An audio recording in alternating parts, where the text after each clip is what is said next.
Assalamualaikum warahmatullahi wabarakatuh, sahabat kaum muslimin yang dirahmati Allah Subhanahu wa Ta'ala.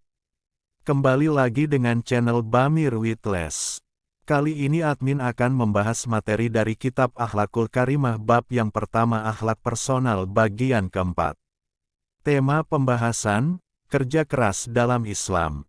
Kerja keras dalam Al-Quran disebut 109 ayat yang menunjukkan betapa pentingnya kerja keras dalam Islam bagi seorang muslim.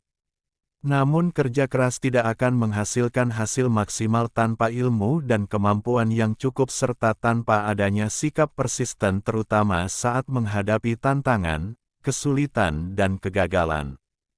Kerja keras. Kerja keras adalah kebalikan dari sifat malas. Ia merupakan salah satu kunci dari hidup bahagia dan itu sebabnya mengapa kerja keras sangat dianjurkan dalam Islam. Al-Quran Surah Al-Ankabut ayat 6, sebagai kunci sukses menuju kebahagiaan dunia dan akhirat. Al-Quran Surah Al-Ankabut ayat 65. Ibrahim Al-Tahawi dalam kitab Al-Ikhtisad Al-Islami menegaskan bahwa Al-Quran menganggap kemalasan atau membuang-buang waktu melakukan hal yang tidak produktif dan tidak bermanfaat sebagai bukti kurangnya keimanan seseorang.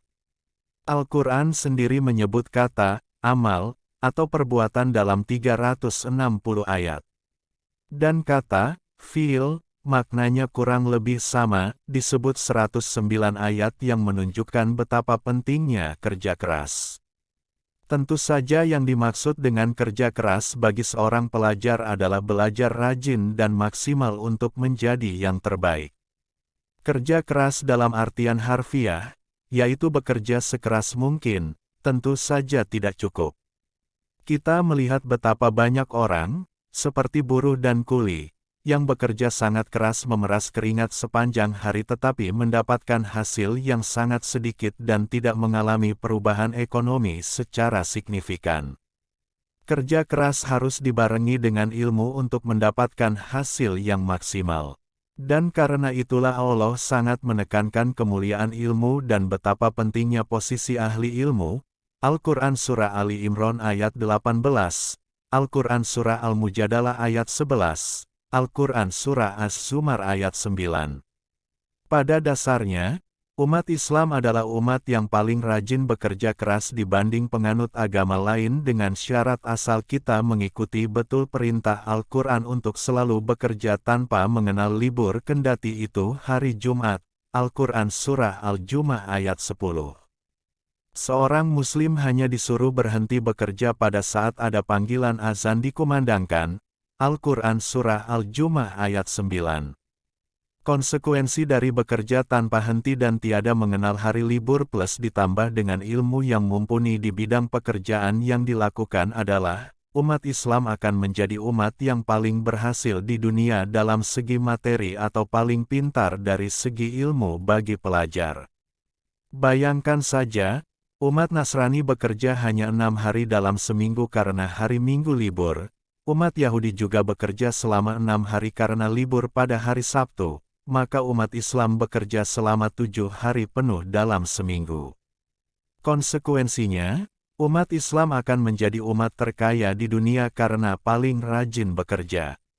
Namun kenyataan justru sebaliknya. Saat umat lain, Nasrani dan Yahudi, menuruti perintah untuk libur pada Sabtu dan Minggu saja dan bekerja selama 6 hari dalam seminggu, umat Islam kebanyakan justru lebih banyak libur daripada kerjanya. Akibatnya jelas, umat Islam yang berjumlah sekitar 1 miliar di seluruh dunia menjadi umat termiskin dibanding umat dari agama lain.